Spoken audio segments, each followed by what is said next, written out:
Melakukan donor darah dianjurkan untuk kesehatan tubuh. Nah, itu betul banget kok. Bagaimana tidak? Karena pada saat kita donor darah, ternyata bisa membakar 650 kalori di dalam tubuh. Itu kurang lebih sama kalau kita jalan kaki selama 1 jam penuh. Lumayan juga ya. Lumayan banget. Dan kali ini Yana mau nanya nih seputar donor darah di Indonesia. Mulai dari manfaatnya hingga ketersediaan kantung darah.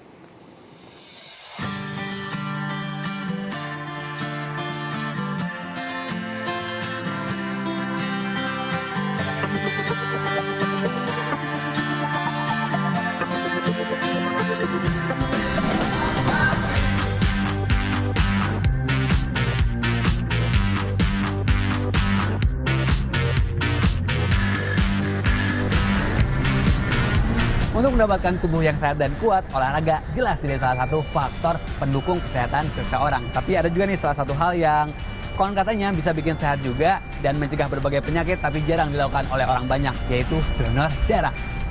Nah, mumpung kemarin 17 September diperingati sebagai Hari Palang Merah Indonesia, Yana mau nanya-nanya soal donor darah dan juga kiprah Palang Merah Indonesia di negeri kita cinta ini. Tapi sebelumnya, biar lebih kece, Yana mau ganti baju dulu. Bentar ya, jangan ngintip.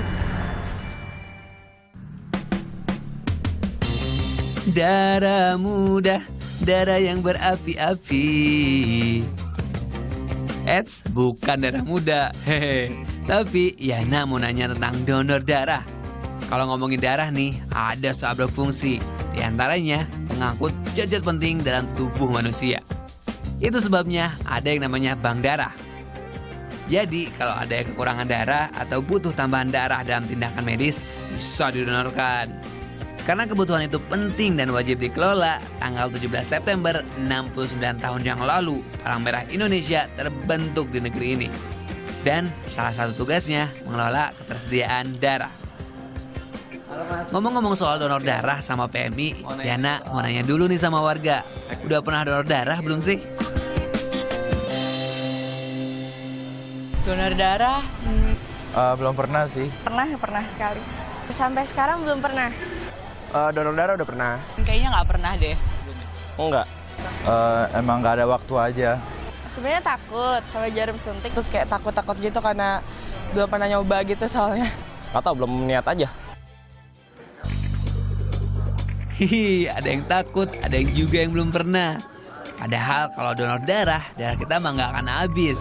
Justru baik untuk kesehatan tubuh manusia. Salah satunya nih, tiap kita mendonorkan darah, 650 kalori dalam tubuh terbakar. Gak percaya? Nih, Yana mau nanya sama ahlinya.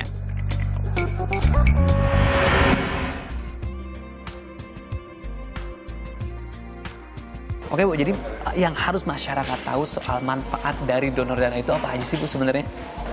Manfaat darah itu ada 2 ya. Satu untuk pendonor sendiri, kedua adalah untuk si sakit yang menerima darah. Untuk pendonor sendiri itu jelas pertama bahwa darah kita selalu segar, selalu baru. Karena begitu kita diambil darahnya, mendonorkan darahnya berarti tubuh membentuk darah baru. Sehingga kita dalam kehidupan kita lebih segar ya. Aku juga pernah dengar kalau donor darah itu bisa mengurangi resiko jantung dan kolesterol. Itu gimana ceritanya bisa kayak gitu? Dalam penelitian ternyata kalau seseorang itu ada kolesterolnya tinggi, itu dengan serum yang ada dalam darah itu bisa berkolaborasi dia. Jadi dia bisa bergabung di dalam pembuluh darah kita dan membentuk suatu flak, membentuk sumbatan. Nah, kalau itu bisa kita cegah, kan itu bisa mengurangi penyakit jantung. Tuh kan, bermanfaat. Hehe. Malah donor darah dianjurkan rutin dilakukan 3 bulan sekali. Darah terbarukan, risiko penyakit berkurang. Amin. Nah, kalau udah didonorkan, jadi kantung-kantung darah yang siap digunakan bagi yang memerlukan. Tapi jangan khawatir, darah yang didonor diolah dan diuji dulu. Yang paling penting, bebas dari 4 virus, HIV, hepatitis B, hepatitis C, dan sifilis. Kalau udah aman dan terjamin kebersihannya, barulah layak digunakan. Hampir setiap hari, Palang Merah Indonesia menerima pendonor. Pendonornya pun berasal dari berbagai usia, mulai dari 17 tahun hingga lebih dari 60 tahun. Tapi ternyata jumlahnya masih kurang. Menurut standar Badan Kesehatan Dunia alias WHO, stok darah satu negara harus 2% dari populasi penduduknya. Kalau dibanding negara tetangga nih, Malaysia atau Singapura, jumlah pendonor mereka sudah mencapai 4%. Boleh. Nah, saat ini di Indonesia, stok darah belum mencapai 2%. Tahun 2013 lalu misalnya, hanya 2,5 juta kantong darah yang tercatat dari sekitar 250 juta penduduk Indonesia, alias baru 1%. Meski ada peningkatan setiap tahunnya, ternyata negeri kita ini masih mengalami kesulitan stok darah yang masih kurang dari 2%. Padahal stok itu bisa digunakan pada saat keadaan darurat. Kenapa ya bisa begitu? Supaya lebih jelas, nih Yana mau nanya.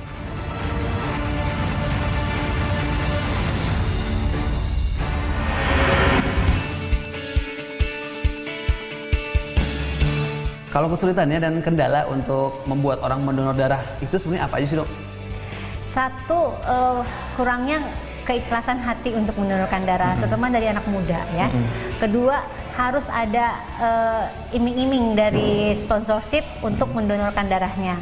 Yang ketiga, terlalu banyak bertanya gitu, darah saya kemanain, apa yang terjadi dengan darah saya. Jadi rasa keikhlasan sininya tuh kurang banget. Tingkat kesadaran masyarakat masih kurang tentang donor darah. Padahal dari data yang Yana dapat nih, jumlah permintaan darah di Indonesia pada tahun 2013 lalu saja mencapai tak kurang dari 3,1 juta kantung darah. Tapi bukan cuma tingkat kesadaran warga aja nih. Indonesia sebagai negara kepulauan juga jadi kendala distribusi darah. Nah, kalau cara PMI untuk menggenjot jumlah pendonor darah di Indonesia itu apa aja, Dok? Sebenarnya kita udah bermain di sosial media ya. Mungkin teman-teman udah pada tahu kalau di sosial media itu ramai untuk mendonorkan darahnya. Tapi ya sampai saat ini pihak pusat menerima laporan tetap kurang gitu. Saya nggak tahu lagi harus gimana. Mungkin dengan adanya ini kebutuhan darah 2% dari jumlah penduduk itu bisa terpenuhi.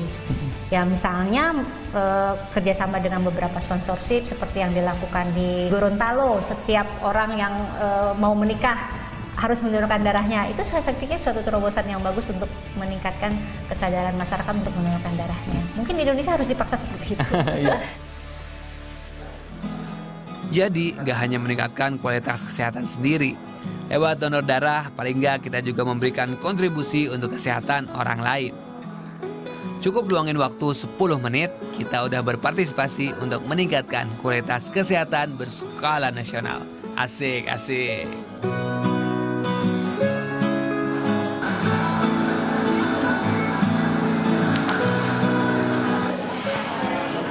Setelah melakukan penelusuran dan tanya sana, tanya sini, Yana semakin yakin nih buat mendonorkan darah Yana. Karena gak cuma manfaat buat orang lain aja nih, tapi juga bermanfaat buat tubuh Yana. Sekarang mau donor dulu ya.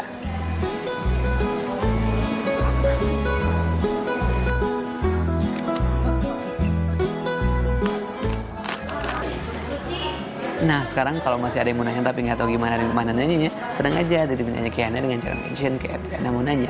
Nanti yang tanyain karena Yana selalu mau nanya.